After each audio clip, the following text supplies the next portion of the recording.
Bom, estamos aqui para um bate-papo informal e vinho com uma aluna nossa, Wanda Lúcia Ramos. Ela é juíza do trabalho e está aqui para conversar conosco sobre em que essa abordagem do Humberto pode auxiliar no trabalho dela lá nos tribunais. Eu fiquei muito sensibilizada com a questão que você trouxe da nossa inserção. Nós não somos, de fato, tão imparciais assim, ou tão desligados do que acontece na sociedade.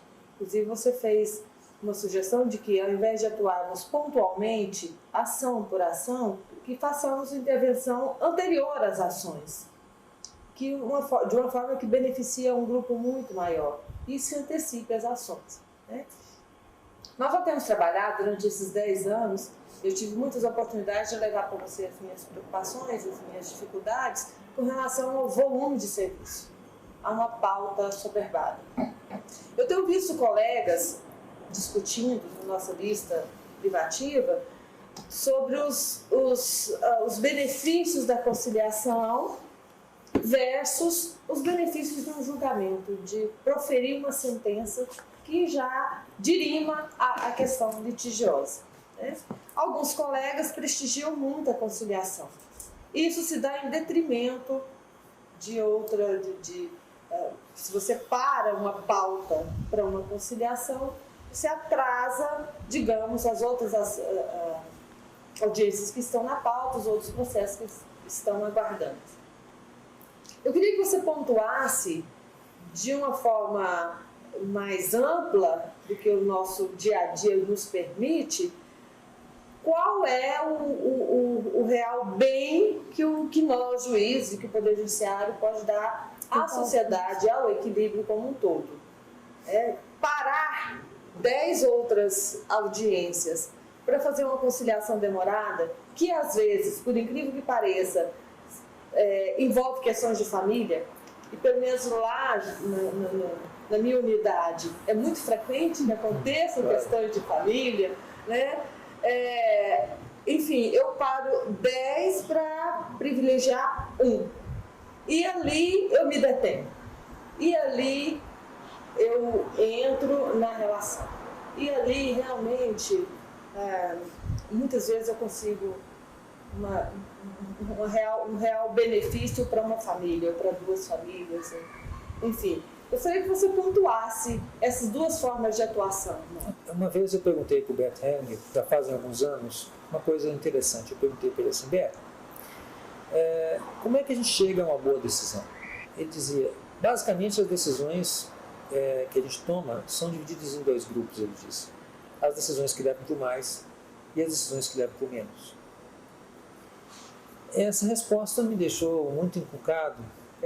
Basicamente, eu imagino que quando as leis foram criadas e se estabeleceu o Poder Judiciário, a imagem que se tem é que quando há uma lide, uma disputa, um conflito qualquer que precisa ir parar nos tribunais, supostamente a ação da justiça deveria sanar isso de uma maneira que gerasse reconciliação.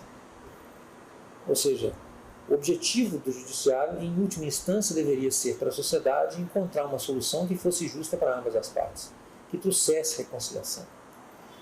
Porém, muitas vezes, quando nós buscamos apenas cumprir a lei no tribunal, o que a gente consegue é apenas propelir o conflito com um passo adicional à frente, porque as partes saem ainda em litígio. Elas têm um julgamento feito, uma coisa julgada sobre a qual elas podem trabalhar, mas continuam em disputa. Ou seja, o réu e a parte acusante, ou seja, o reclamante, no caso da Justiça do Trabalho, e o reclamado, continuam saindo dali ainda internamente em conflito.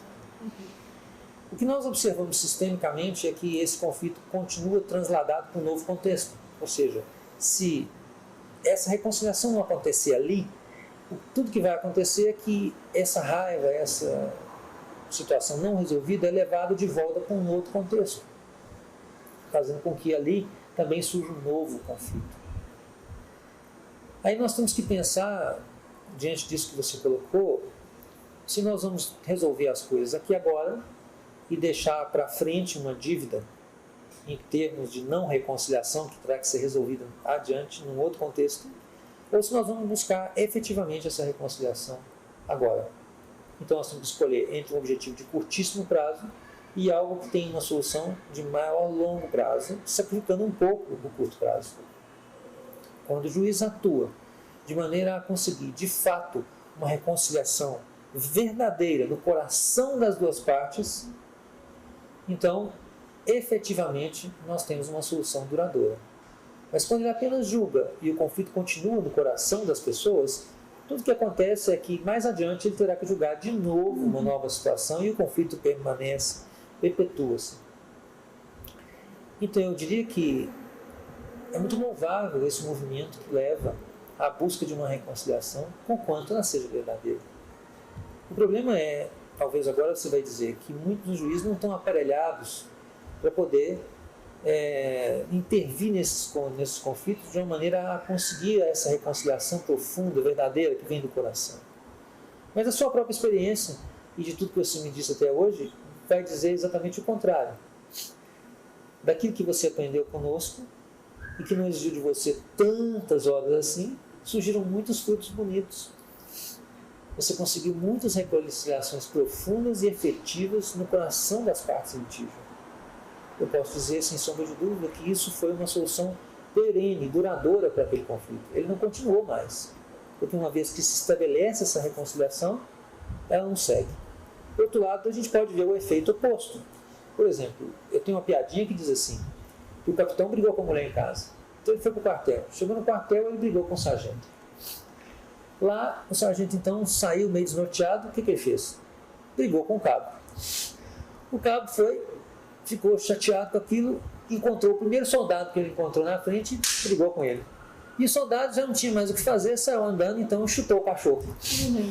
E a piada termina perguntando assim, qual é o erro do cachorro? Ter passado na hora errada. Então aí a gente vê como é que esses conflitos são transladados de um contexto para o outro. E como a busca de uma reconciliação real, verdadeira, nunca é demais. Nunca é um desperdício de tempo.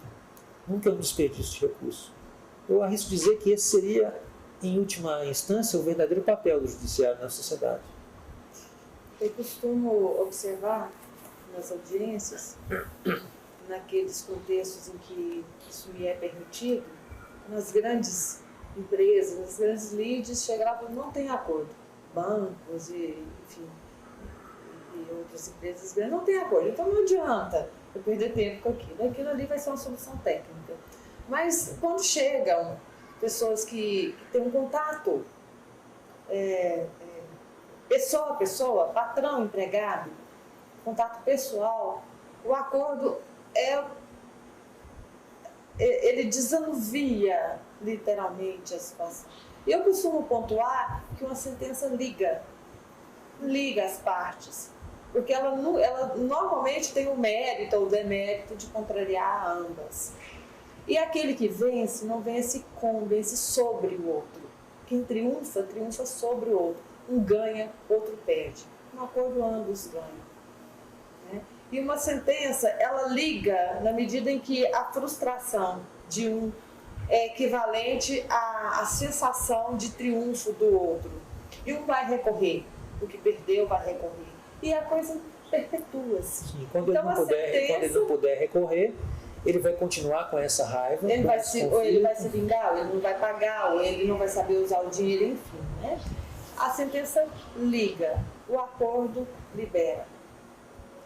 E eu tive essa semana a oportunidade, um presente de intermediar, de mediar um acordo em uma doméstica, uma cuidadora de idosos, uma velhinha de 101 anos, que não foi na audiência porque ficou com medo da juíza prender. Só não foi na audiência porque estava com medo. E foi muito lindo, porque a cuidadora acusava a mãe da reclamada de não cuidar bem dela, realmente. Né? E a representante da reclamada, que essa velhinha, acusava a outra de ter recebido e estava pedindo um dobro. Enfim, enquanto eu não afastei as duas, levei para o gabinete para conversar, a solução não veio. E a solução veio lindamente quando eu disse para a reclamante, né, que era a cuidadora, que realmente cuidar de um idoso gerava um privilégio e também um ônus. E que se ela não tivesse noção daquilo, que às vezes um idoso que tem que ser limpado como uma criança, né? Uma criança a gente limpa a fralda com alegria, o idoso a gente limpa com lamento ou com pena. E que se a gente não tivesse real consideração com aquilo, não poderia se livrar da culpa. Né? Se a gente pudesse lidar com aquilo, perdoando primeiro a si mesmo, né, de ter aquele constrangimento, a gente precisava ter culpa de sentir aquilo. Então a filha da idosa começou a chorar, porque era esse movimento, muito amor, mas muito trabalho. E o que aconteceu? Fizeram acordo. Fizeram acordo. Ou seja, um acordo acontece aqui. Eu gostaria de pedir que você relatasse um caso específico que você nos contou uma vez. Mais um, né? Ela acabou de falar. Sim. Porque esse caso, para mim, relata exatamente aquilo que eu estava dizendo a respeito de contextos estranhos que atuam dentro de outros contextos. Ou seja, muitas vezes surge uma reclamação que vem em um determinado nível ou relacionada a um determinado tema, mas o verdadeiro assunto ou o verdadeiro contexto onde isso se apresenta é um outro contexto. Uma vez você nos contou um caso de um julgamento onde o resultado foi que a parte reclamada teve que publicar no jornal um reconhecimento. Na verdade, publicou na ata, que equivale a publicar no jornal, eu lembro. Foi um dos grandes presentes que eu pude ter. Você podia contar para nós, assim, resumidamente, esse caso? Posso. Chegou um vendedor pedindo verbas trabalhistas, uma ação vultosa, e muito bravo.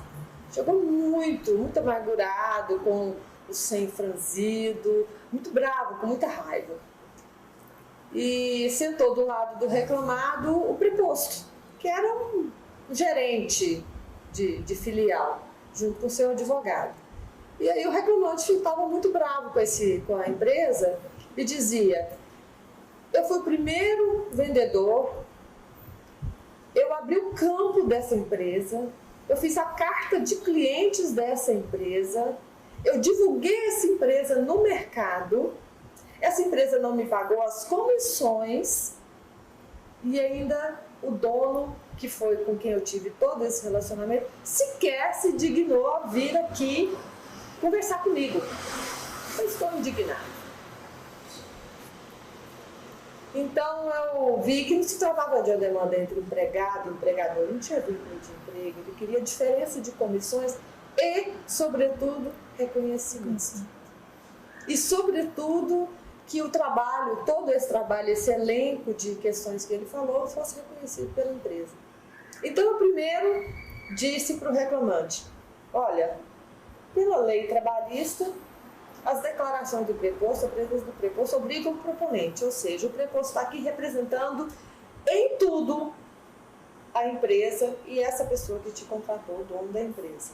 Então, tudo que ele disser, fizer, falar ou decidir, ele vai estar falando em nome do outro. O outro vai ser obrigado a cumprir. Verdade? Aceita essa premissa? Tá, aceito. Então, eu me dirigi a esse preposto.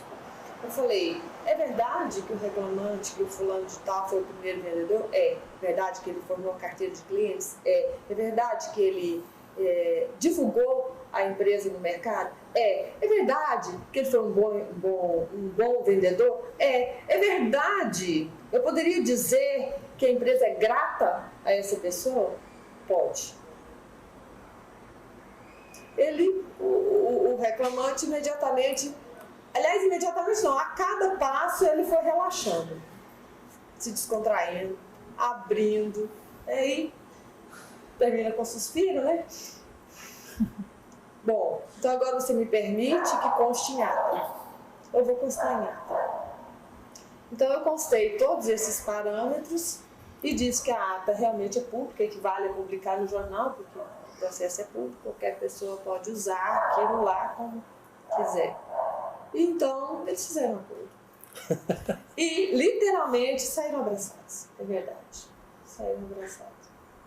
Aí eu tive outras oportunidades, foi muito bom poder conhecer essa abordagem. Foi muito rico, tem sido muito rico nos últimos 10 anos. E eu ousaria dizer que não fosse por esse veio que eu descobri, o trabalho seria efetivamente muito mais famoso. Exato. Hoje, apesar do volume de serviço, é um prazer poder negociar, participar, ver como atuam essas leis que Bert lindamente expôs, esclareceu. Né? E lá na Justiça do Trabalho a gente lida muito com essa questão do pertencimento, que era o caso. Nesse caso se tratava só de equilíbrio, se tratava de pertencimento também. Do reconhecimento do pertencimento. E, na verdade, nós lidamos muito também com a ordem ou com a desordem, né? Com muita frequência. E se a gente enxerga isso, fica muito bom de atuar. Né? Mais leve. Mais leve. E eu acho que mais eficaz também. Bom, eu gostaria de agradecer o nosso nome. Antes de te agradecer não só você, mas todos os juízes que fazem um trabalho, a gente sempre diz isso, né? Um trabalho, poxa, eu sou super grata de que vocês estão aí e cuidam de algo que, ao nosso ver, como mesmo a Wanda disse, custa às vezes a saúde, o convívio com a família. Então, toda a nossa gratidão a vocês e de coração, porque vocês cuidam de algo que não é nada fácil decidir sobre, às vezes, a vida de uma empresa ou a vida de uma família, e que vocês consigam esses acordos realmente é uma grandeza que cabe somente a vocês que estão atrás aí dessa mesa, que conseguem ver isso no coração das pessoas que estão sentados lá nas cadeiras buscando a ajuda de vocês. Muito obrigada. Obrigada, Wanda, por ter aceitado o nosso convite, ter vindo aqui. De coração, espero que isso seja útil para você e para os seus colegas, de alguma forma. Muito obrigada. Um beijo. Espero que seja. E tchim, tchim. Obrigada a vocês. Hoje é uma data muito especial para mim. É verdade. Agradeço demais a oportunidade de participar desse bate-papo e aprender mais um pouco com vocês. Obrigada pela chance. Em breve a gente vai estar com mais alguma coisa por aqui. Obrigada.